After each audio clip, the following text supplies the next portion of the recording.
write up, like you would do a presentation for like what had changed, what was new, what was whatever, and then you would do events for doctors so they could come and learn about the drug. Okay, ladies and gentlemen, we're going to get going a little early today. We have everybody here checked in that registered to come, so we're going to start a little earlier so we can get out a little earlier. I want to thank you all for coming. My name is John Papa, the president of DPS Advisors. You met Luke Papa, my son. He joined our firm a year and a half ago. Ted, you met outside already. You might have talked to him on the phone during check-in. All three are licensed fiduciary financial advisors. We're going to talk a lot today about a few different topics that are important to people who are about to retire or who are retired. When Social Security, there's a lot of information, misinformation out there about Social Security. We're going to talk about taxes on qualified plans. I know it was hard to listen to the show that we had going before. I forgot our speaker, that makes it sound louder. But that show was all about taxes on qualified plans, and we're going to talk a lot about that as well. And then we're going to talk about investing in the markets when you're close to retirement or in retirement.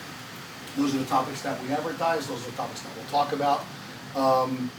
During these lunch and learns, we don't normally take questions, okay? We're going to be here with you after the meeting's over because the kitchen has a schedule to keep, so I'm not going to take questions throughout the presentation, but if you have any, we gave you pens, pads, jot them down. We're going to be here. We'll do it after. I'll be here to talk to you about anything that you guys want to talk about. Before we start, I did hear a cell phone go off, so if you do me a favor, out of courtesy to everybody else in the room, either put it on silent or turn it off. I just turned mine off too. I know we're stuck to these things. It's like, oh my God, I'm turning my phone off for an hour, you know. So with that, we're going to get going.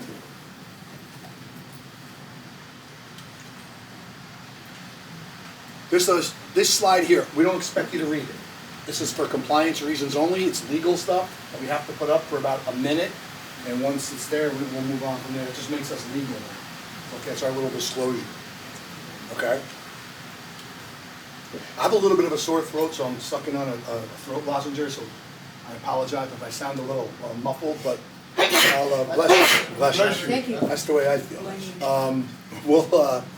We'll get through it. So, why'd you accept this invitation, right? You got a Facebook ad, I think you guys all replied to. We do these ads all over North Jersey because we do these meetings. This is what we call a lunch and learn. And we also do a retirement masterclass at local libraries. We've been at Yogi Berra's Museum, the Parsippany Library, Milburn Library, Roseland Library. We do them all around Essex County, and we're going to be branching out into Bergen County as well. So why'd you accept it? This is a little story about how I got into the business with my dad. Actually, you know what? We're going to skip it because it's hard to hear. Basically, when people say, "Oh, you work with a financial advisor," they only work with rich people. They're rich, high, wealthy people. I grew up in Roseland, New Jersey. My father was a hairdresser. My mother didn't work. She raised 4 kids. We lived in a 1-bathroom house with 6 people in it. My father, in that video, would show a little clip of my father would give my older brother $1 for lunch, and I'd have to meet him in the hallway to get my 50 cents so I could buy lunch. So we deal in the middle class community. I am born and raised middle class. We do not have multi-gazillionaire clients. This is the people that we work with. This is the people who we are. Your group is who we are. We have over 38 years, 39 years this year of experience. I started this practice with my dad in 1986. We're all licensed fiduciaries. I'll explain to you what that means throughout the presentation. I've been interviewed on MSNBC. I've been interviewed on CNBC. I'm on a show on Sundays called The Wealth Council, 2 o'clock. On Sunday on Fox Business, it's The Wealth Council. They gather advisors from across the country to talk about different financial planning techniques for the retiree community. Mm-hmm. I'm on about 6 or 7 of the segments of that show. We're not on every week, but we've been on about 6 or 7. What you were watching before, I know it was hard to hear, is a show that we do that's on News 12 New Jersey every Saturday morning at 8 o'clock.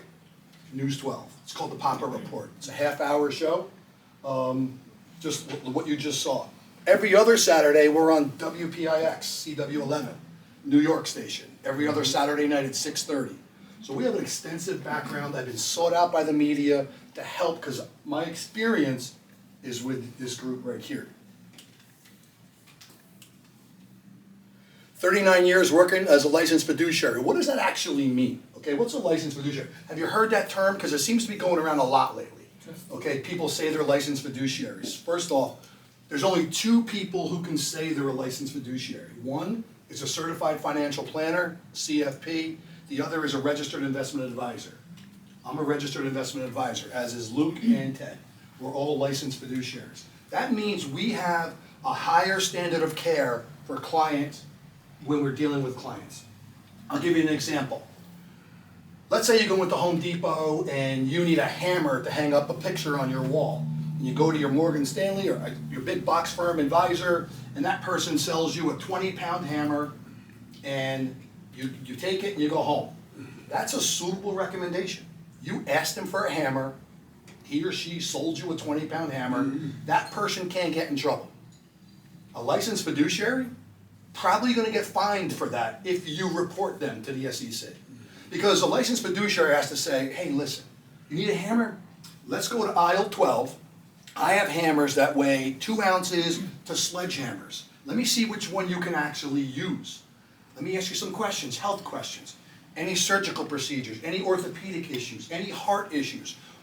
Let's find the right financial tool that's doing the job that you want it to do.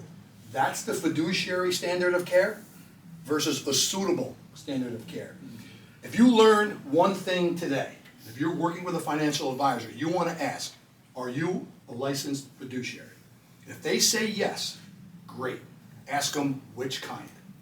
Certified financial planner or registered investment advisor. If they come up with any other answer besides those two designations, they're not telling you the truth. Okay? And there's a lot of people in this business that say they're fiduciaries. They're not. You should be working with a licensed fiduciary that has your best interest over their own at all times in the planning process. Make sense?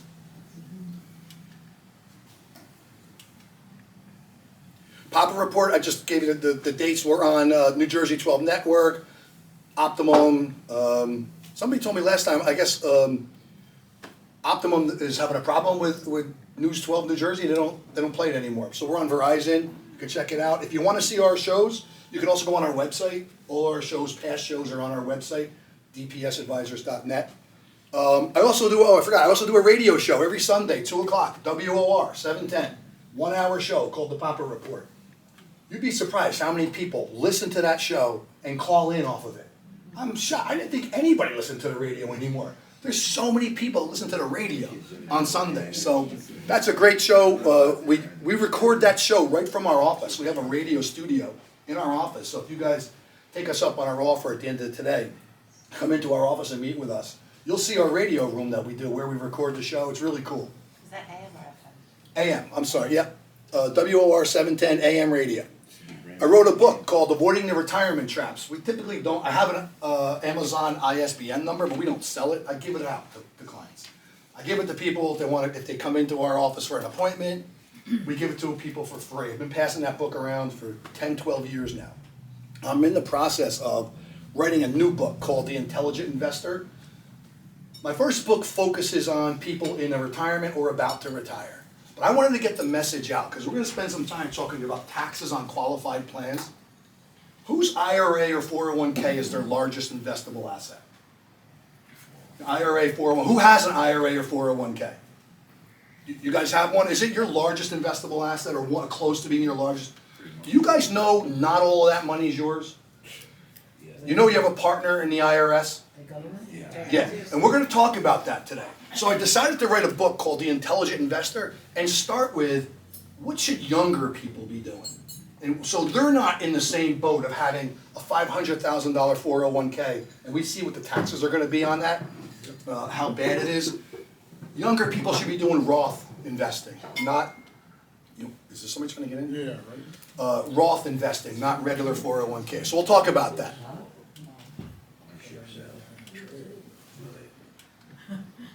So let's talk about the first topic, Social Security. Nobody looks like they're collecting Social Security here, right? We're all younger than 65.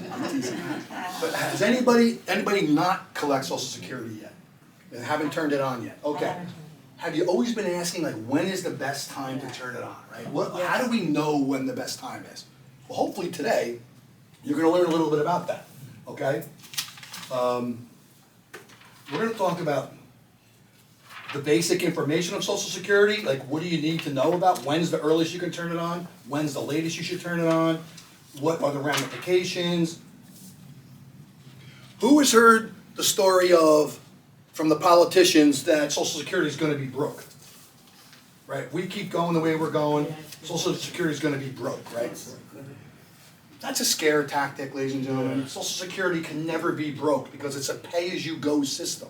So if you're retired right now and collecting Social Security, the people who are working today pay into the system so you can get your benefits. Right. When you pay into the system, it's not about putting that money away for your Social Security benefit later, it's the pay into the system as you go.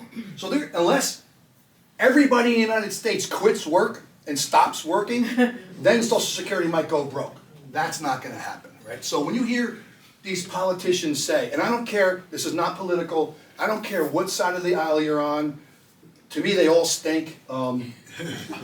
You can't listen to what politicians say, you gotta listen to what the facts are, okay? So right now, without any changes to the Social Security system based on today's rules, it's funded 100% of your benefit to 2038, okay?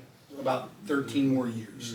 If nothing gets done, when they tell you it's gonna go broke and one side blames the other side blames the other, you're gonna drive Social Security to be broke, that means you're probably gonna get about 70 to 75% of your benefit, not zero. It's never broke to zero.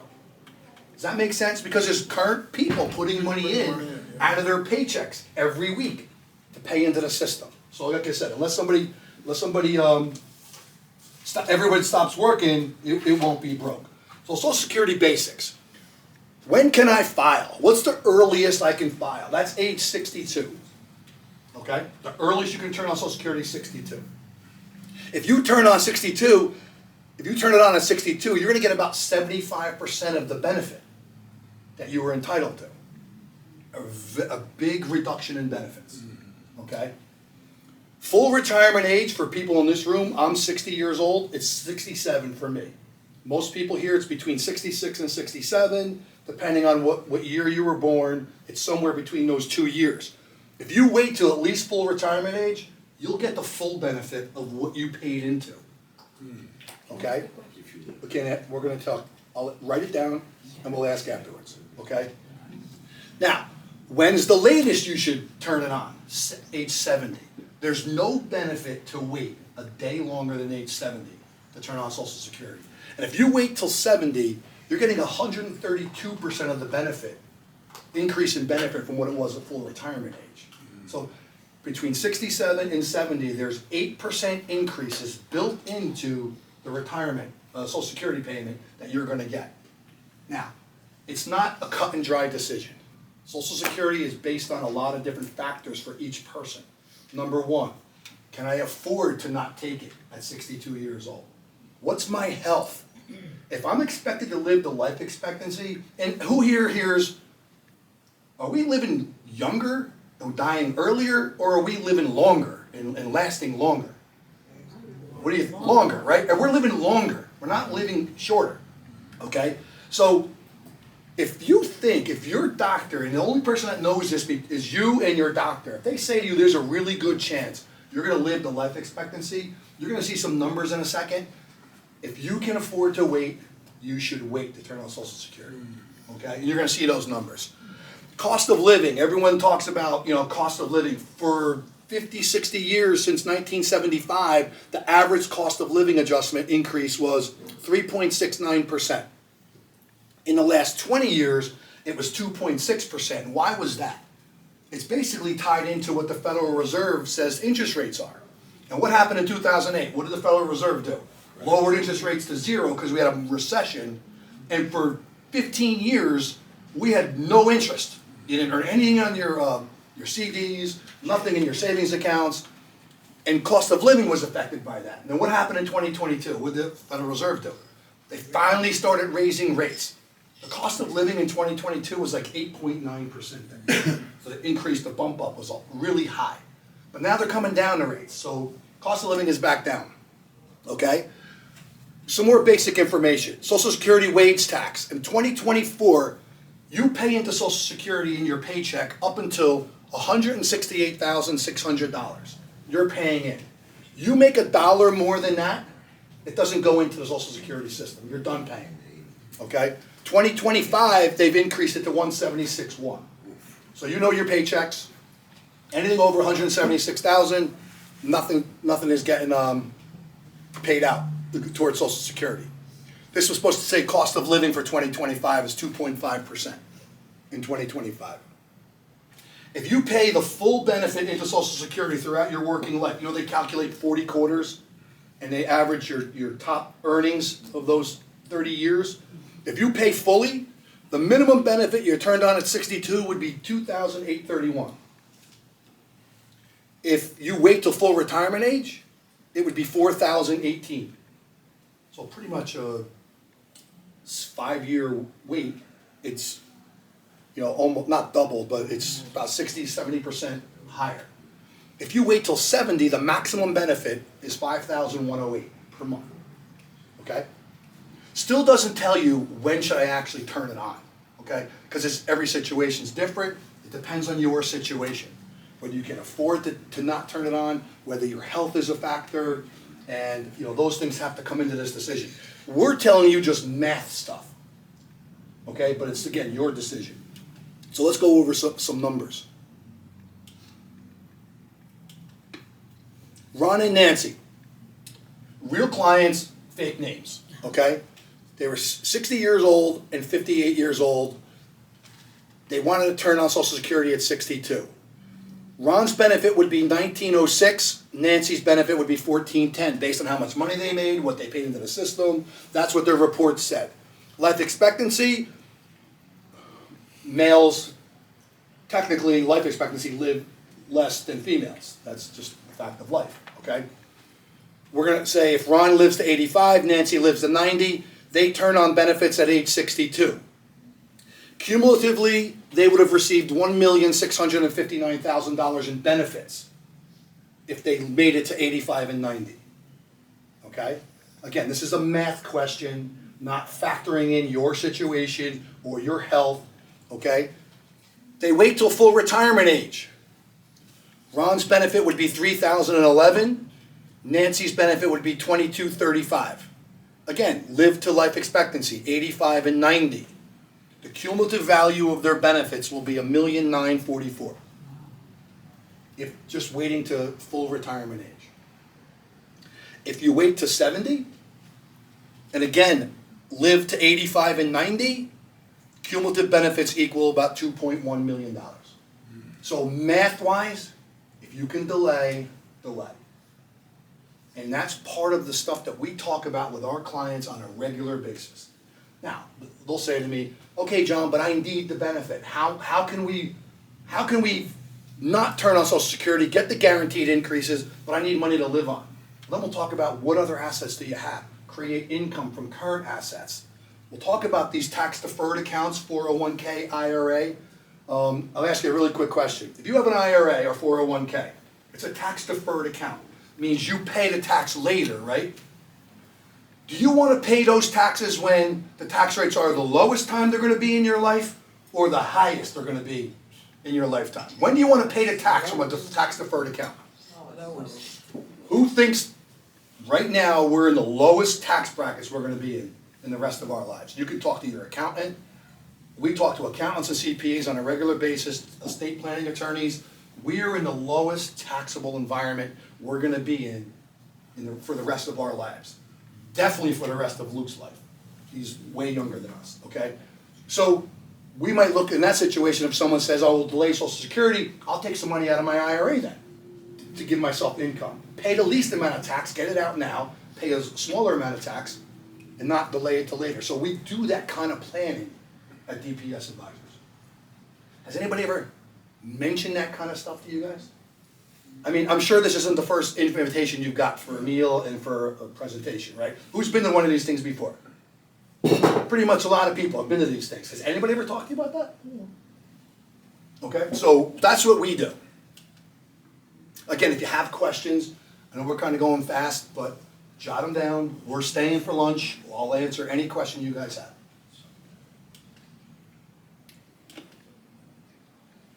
This is the one I love talking about the most. So we talked about that IRA 401k being your largest investment. And I said to you, you guys know you have a partner in your account called Uncle Sam. So let's just say you have an IRA worth $500,000, you're 65 years old, and your required minimum distribution, you know what that means, RMD, required minimum distribution, that doesn't start until 73, right? Our country is $36 trillion in debt and rising every second of every day. Has anybody ever gone on the website usdebtclock.org? Go on that website, you're gonna get sick to your stomach, there's gonna be a billion numbers going really, really fast. Don't look at it too hard, because you'll get sick. That's our debt, every second of every day. On the show, I don't know if you could hear, but on the show I talked about, what's the main objective of a politician? It's to get reelected, right? If a politician announced his policies were, I'm gonna raise income taxes on everybody's income, is that person getting reelected? No. Absolutely not. If you have $500,000 in an IRA or 401k, you guys are the 1%ers. So if they said, hey, listen, here's what we're gonna do. We're gonna put a tax on the rich people with the IRAs and the 401ks, the 1%ers. Most people don't have $500,000 in a 401k or an IRA. Most people in the rest of the country, where we live, you know, we work hard, we make more money than typically around the country, we save more money, so we have it. We see that it's fairly common to have that amount of money. So the politician will say, I'm going to tax the rich, we'll add an excise tax. I also talked on the show before, when I started in this business in 1986, if you took money out of your IRA or 401k, you paid federal taxes, state taxes, and an excise tax. There was a third tax that we paid. It was 15%. Early 90s, Congress wiped it out. I think once, when Reagan was the president, they wiped that out. That could come back in a stroke of a pen because we're almost $37 trillion in debt. And I also said on the show, and again, you couldn't hear it, how much money is sitting in tax-deferred accounts, 401ks, IRAs, teachers, you guys have the 403bs, government employees. How much money do you think is sitting in those accounts that's been not taxed in our country? $40 trillion of untaxed money that you don't think Congress is looking at that saying, there's a bullseye on their back. With a stroke of a pen, we tax that. We don't raise income taxes. We're getting reelected. And that's their number one problem. So if you're not doing anything to combat the taxes on your qualified plans, you're making a huge mistake. To the point where we built a website, dpstaxbill.com. You go to that website and plug in your numbers. It's secure, no one's gonna know anything. You put your name in, you put your balance, you put what interest you think you're gonna earn on your investment and what your tax rate's gonna be. And it'll calculate what taxes you're gonna pay, and it'll tell you what the taxes are gonna be when it goes to your kids and grandkids. Now, I'm gonna give you an example of that, okay? So let's say you had that $500,000 in an IRA, 401k, 403b. You're 65 years old. You talk to your accountant. Accountant says, oh no, just wait till 73. What's my tax plan? I ask that every person comes into my office, because this is their biggest asset, most people. What's your tax plan? What are you talking about? What have you and your accountant talked about how you're going to reduce the taxes on your 401k, IRA, 403b? Haven't said a word about it. You mean to tell me your biggest investable asset that you have, your accountant is not talking to you about how to reduce the taxes on that? No. He's telling me, or she's telling me, wait till 73, start the RMD. Well, guess what? You just cost yourself millions of dollars. Who sees their accountant one time a year in February? You gather all your stuff, you get it together, you give it to the accountant. Now they file online. You don't even have to go back and get it anymore. You file online. And you never see the accountant again until next year, February, when you get all your stuff and you give it to them. Who does that? Pretty much everybody in this room. If there are accountants in this room, I'm sorry. I'm apologizing to you right now because I'm going to rip you right now. You're dealing with H&R Block. That person is a tax preparer, not a tax planner. Who meets with their accountants in June and July to discover how can I make 2026 taxes better than 2025? Anybody? Nobody, right? Well, let's talk about the problem that your accountant is creating for you. You got $500,000 in that IRA. We're going to earn 7% on it. Nothing crazy, right? We're not going to invest it crazy aggressively. You're 65 years old. You wait till 73. You play the game the IRS tells you, and your accountant endorses. At 73 years old, that IRA is worth $860,000. Okay? Your required minimum distribution that year at age 73 is $34,781. Hopefully he's not an accountant. Come on, this is our seat. You guys, there's a middle seat right here. You can just grab some seat right here. So your first year's required minimum distribution is almost 35 grand. And we just talked about you living longer. We're going to live to 90, right? A married couple, if there's some married couples in here, if you make it to 65, there's an 85% chance one of you is living into your 90s. We're living longer, not shorter, right? So, once the RMD scenario starts, you can't stop it. The next year, you got to do it again. That distribution is set $37,161. And it goes on and on and on and on. And let's say you live to age 90. You would have received $1.1 million in distributions. You, the person who owned the account. And let's not even change the tax brackets, 24% tax bracket. You're going to pay $264,000 in income on those distributions of $1.1 million. But that's not even the worst part of the story. There's still, at age 90, $1,029,000 left in that IRA. That has to go down to your kids, your grandkids, whoever you name as beneficiary. And when they receive those monies, they can't just let it sit there. It used to be, they have to start taking distributions. It used to be they could spread it out over their lifetime. So if they were 40 years old, you could spread it out for 50 years. No big deal. 2 years ago, that law changed. It's 10 years now. So think about if you have 2 kids. You got $1,029,000 left in that IRA. That's going to go to your 2 children, $500,000 apiece. They're in their 40s, their prime working years, making the most money they're probably going to make in their lifetime, and now they got to take out $50,000 distributions from your inherited IRA that you passed on to them. Add that $50,000 to their current income. Is it possible they're going to go into a higher tax bracket? I think so, right? So let's say the tax bracket is not crazy, 30%. Your kids are going to pay taxes of $309,000 on their inherited distributions over that 10-year period. So this IRA that you had at 65 years old, that was worth 500 grand. You and your family are paying taxes of $573,000 to the IRS. No like reaction to that? It's more than what your IRA was. Now, 65 years old, RMDs don't start till 73. What do? Well, there's some options. We all said a few minutes ago, we just talked about where we think tax rates are going, right? Higher, not lower.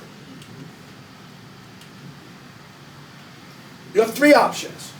You could do nothing, like your accountant says, and I'm not really bashing accountants because in reality, it's our fault because we tell the accountant, I want to pay the least amount of taxes this year, never looking at the big picture. They don't look at the big picture, they look at the current year.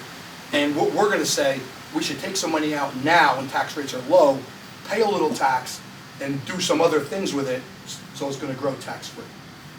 So you do nothing, you or your family are gonna pay, $573,000 in taxes. Or you can take some money out now, pay the tax, move it to a Roth IRA, and let it grow tax-free.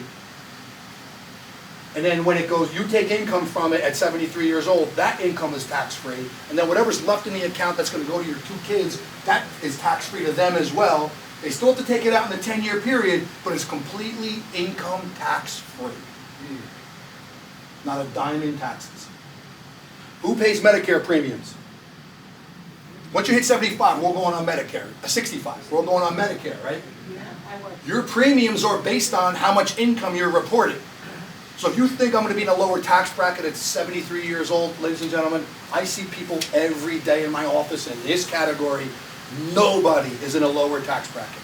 You start taking distributions out of your IRAs, guess what it does? It increases the premiums for your Medicare, because now you're reporting more income. You take Roth IRA income, doesn't get reported to Medicare.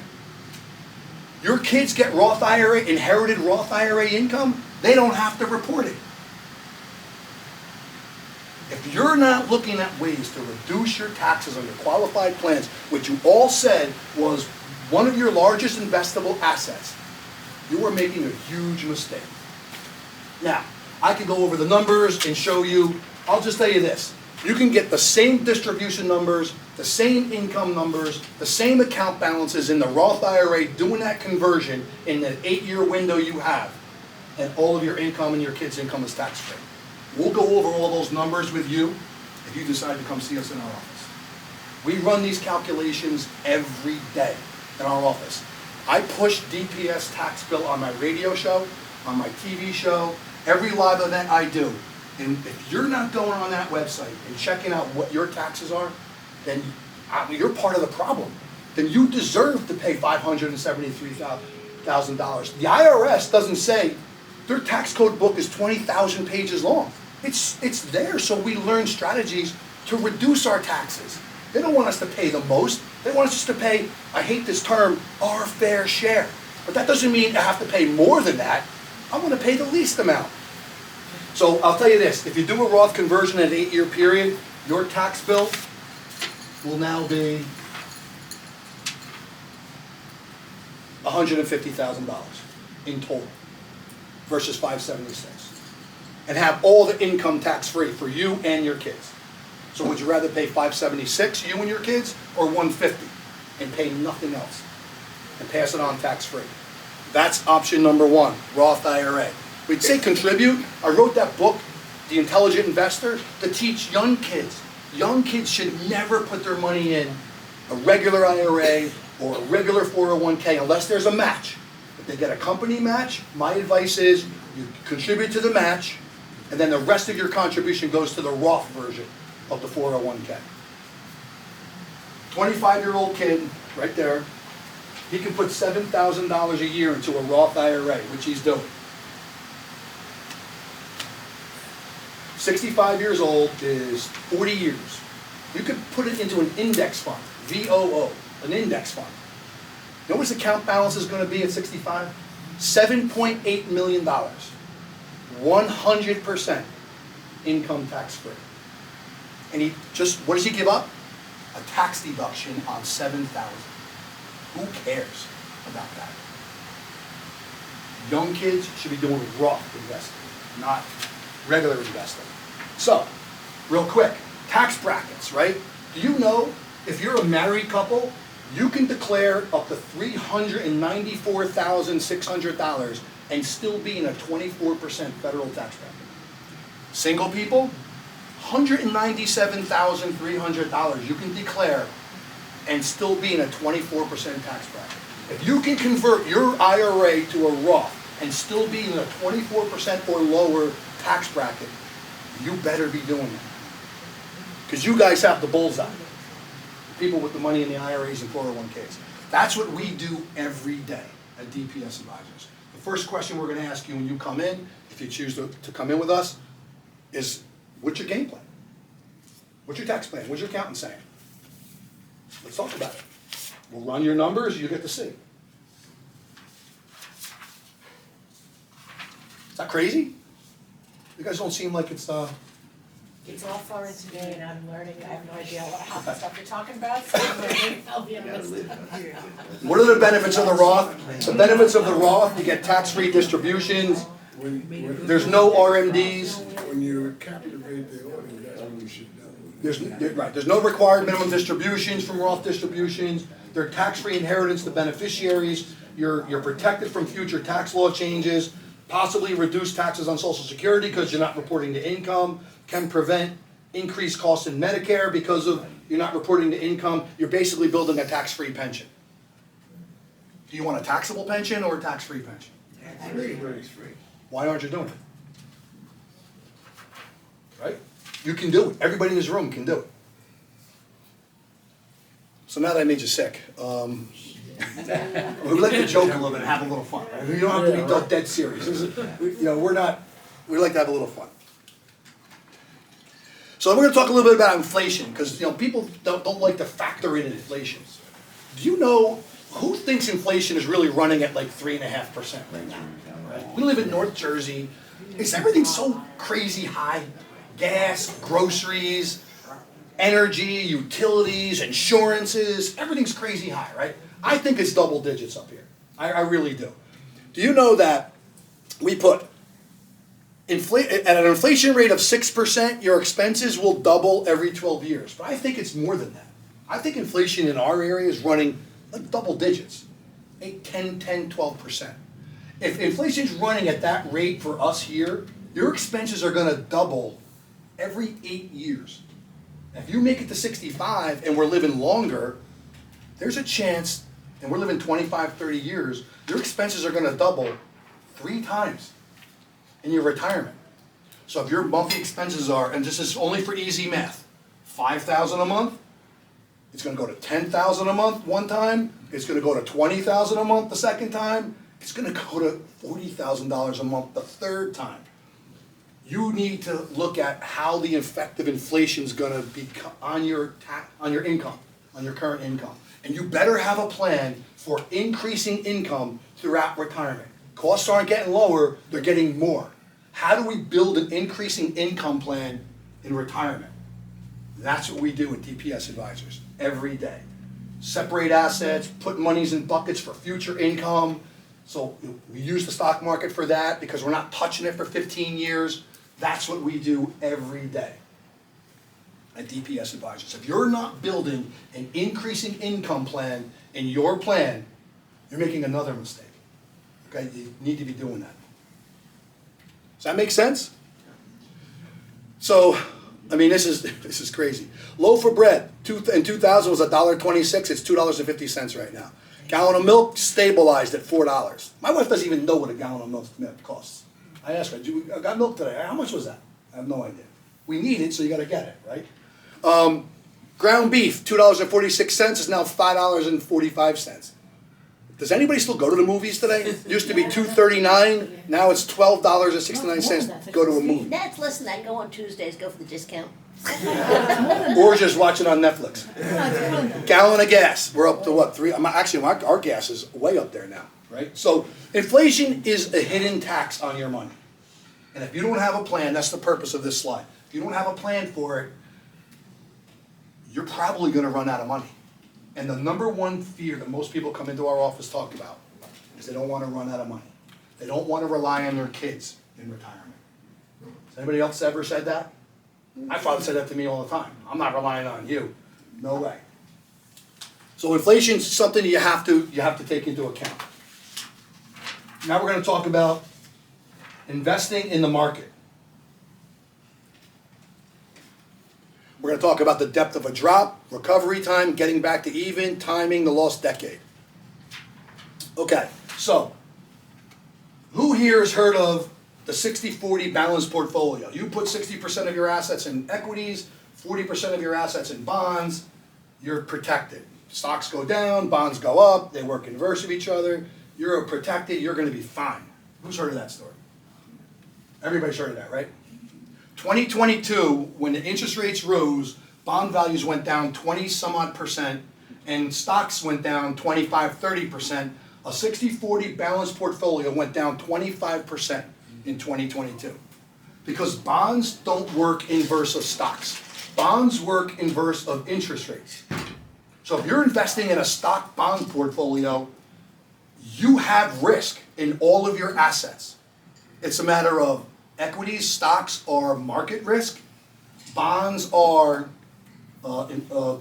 credit risk, and interest rate risk. Okay? And when we run a report and an analysis for people, we look at their bond portfolio. I want to see what the duration is. We see people with 10-year, 15-year duration. The longer term your bond is, the more it's affected by rising interest rates. We're in a volatile interest rate environment. They're going up, going down, going up. You got to be in, if you're going to be in bonds, you got to be in short-term bonds. Okay? Short-term bonds, 1 year, 2 years the most. Mostly 1 year. Because here's what happens. 2022, you lost 30% of your portfolio. What do you do at that point? You're not 30 years old building the plan. What do? You freak out, you go to cash, right? Because you don't want to lose any more money, you panic, and you go to cash. Well, if you go to cash, you get 3% in a money market, and you lose 30%, it's going to take you 12 years to get your money back to even. Now, if you're 65 years old, you're now 77. If you get a 6% return, it's going to take you 6 years. If you get an 8% return, it's going to take you 4.6 years to get back to even. But that's staying aggressive. And how many people in this room will have the guts to lose 30% in their portfolio and then still stay aggressive to ride it out and keep going? Not a lot of people do. I mean, we see all kinds. And our job is to talk you off the ledge and explain where we're, all that. But not a lot of people have that, okay? So, and why has it become more important for people in retirement or who are taking the RMD, taking the distributions out of their IRAs? Because if you lose money in the market and you have to take out an RMD that year, the RMD doesn't care that your account went down 30%. I'll give you an example. RMD numbers are calculated on December 31st. So and again, this is only for easy math because I'm not that smart. I can't do it in my head real quick. $1 million IRA, December 31st, 2021. You're 73 years old. You have to pull out 4% of the value of that account. That's 40 grand. You have to. You have no choice. 2022 comes or 2023 comes, the market goes down 30%. Your $1 million IRA goes to 700,000. And you got to pull out 40 grand in an RMD. You now have 660,000. Year one of retirement. Think about that. 34% of your portfolio gone in the first year of retirement because you invested like the suitability people told you how to invest. 60-40 balance, you're going to be okay. Bonds and stocks. And you're in retirement and taking income from your portfolio. You have to totally change how you're investing in retirement. I can't tell you how many people come in, they bring their statements in, and they're investing the same way they were investing when they were working. Like, wait a minute, you're retired now. You're not working anymore. You're not putting money in. You're taking money out. Your investment philosophy has to change. It has to go to more conservative strategies. Does that make sense? Yeah. Has anybody made their portfolios conservative in retirement? Most people kept them as is. Another thing you need to talk about, and we can go over with you when we meet. New math for retirees. A lot of people think, oh, if I lose 10% of my portfolio, all I got to do is get 10% back the next year and I'm back to even. That's not how it works. You have $100,000, you lose 10%, you have 90 left. You need an 11.1% return to get back to 100. Because now you only have 90. It's not just a 10% even. You lose 15%, you need 17.6. You were in there, you lost 30%, you need 42.9% return to get even in the next year. Investing in retirement is totally different than investing when you were building your portfolio. When you're building and you're young, you want market volatility. You want the markets to go down because you're buying more shares of stuff. And that's how you're building your portfolio. But once you've built it, it's time to protect it. Make sense? Okay, lost decade. People retired in 2000. They had $1 million in that portfolio. We did our RMDs. You withdraw $40,000. Market S&P was down 10.4 that year. They lost $108,000 in market. And this happened from 2000 to 2009, a 10-year period. At the end of the 10-year period, you have $480,000 left in your portfolio. And we're living longer. So we're going to live, probably someone's living into their 90s. You got 15, 20 more years to go. You lost more than half of your portfolio in the first 10 years. It's a really good chance you're going to run out of money and have to rely on your kids, which is what you're going to tell me you don't want to do. So if you're not looking at strategies for increasing income, guaranteed income streams for life that can never go away, that's what you should be doing. That's what we do every day. I built this slide about 15 years ago. We have this discussion with every person on here. You don't have to take pictures of it or write it down. It's small print. We talk about people, and part of being a fiduciary is when we'll tell you about every financial tool that's out there and what the pros and cons are for each financial tool so you can make a better decision on how to invest your money. We have a motto at DPS Advisors. It's educate and empower people so they can make better decisions. We'll talk about safe money growth tools, emergency fund tools, Wall Street tools that you're going to use for longevity to combat inflation. We'll talk about how we split up your assets in multiple buckets so that we know this third bucket out or fourth bucket out over here, if the market goes down, I don't really care because I'm not touching that money for 15, 20 years. I could be aggressive in that bucket. But if all your money's in one bucket, you can't do that. We just showed you why. So with that, what are we offering here? This is an educational, we call it a lunch and learn when you give food. When it's at night, it's a Masterclass, a retirement Masterclass. We're offering everybody here. Our office is in Roseland on Eisenhower Parkway. We're offering a stress-free, I promise you that, I'm the owner of this company. Nobody will force you to do anything. You come in, bring your stuff, talk to us about what's going on in your plan, and we'll see if there's areas of opportunity for us to help. We'll analyze what you have. There's no cost. There's no cost other than an hour of your time. And you guys came here to Seasons 52 to have a lunch meeting. You know, we're not serving any alcohol because we can't, but, you know, water and soda, and come here to listen to us talk about topics that really relate to you. So stress-free environment, an hour of your time, bring your statements in. We do an analysis. We call it a complimentary written financial plan by certified financial planners and analysts. It doesn't cost you anything. And at the end of the day, when we do the analysis and you come back in and hear the results, you can take those results and do what you want. You know, we've been doing this a really long time. So I know there'll be a couple people that'll want to work with us and listen to what we have to say and start making changes to their portfolio. They've been thinking about doing it, but never really heard somebody to talk about topics that pertain to them. Come in, spend an hour. It'll be stress-free. We have food in our building. We have snacks. We relax. We laugh. I make fun of myself. We joke around. And we have a really, really good time. So with that, they're going to serve you your lunch. I'm going to be here for questions. Hopefully you're going to take advantage of our free complimentary, no stress appointment. Ted will be outside. We left in those sheets, right? Luke? Yeah. These sheets, sir, can I just pardon us 1 second? I'm sorry, I should have told you guys this before we started, but I need, for IRS documents, I need you guys to fill this out. Regardless of whether you're going to come in and talk to us or not, I need your information up here so I can show to the IRS that I had 19 people here on this date. And if you want to sit down with us, you can put, yes, I'm interested, no, I'm not, nobody will bother you. If you want, they have our calendar out there. Before lunch comes, you want to go out and, if you have your calendar, make an appointment. Again, stress-free, no obligation. So we need to collect this from everybody. So please, I don't want to be a pain in the neck and ask you 5 times for a sheet. I need the sheet. So I want to come by once. And I am never good at that. So if you can fill it out, then I'll take it and we'll go from there. So with that, I'll be here. You can ask questions. They're going to bring lunch in, and I'll answer any questions that anybody has. Thank you guys for coming. Thank you. Thank you. Come on, give it up. Thank you, sir.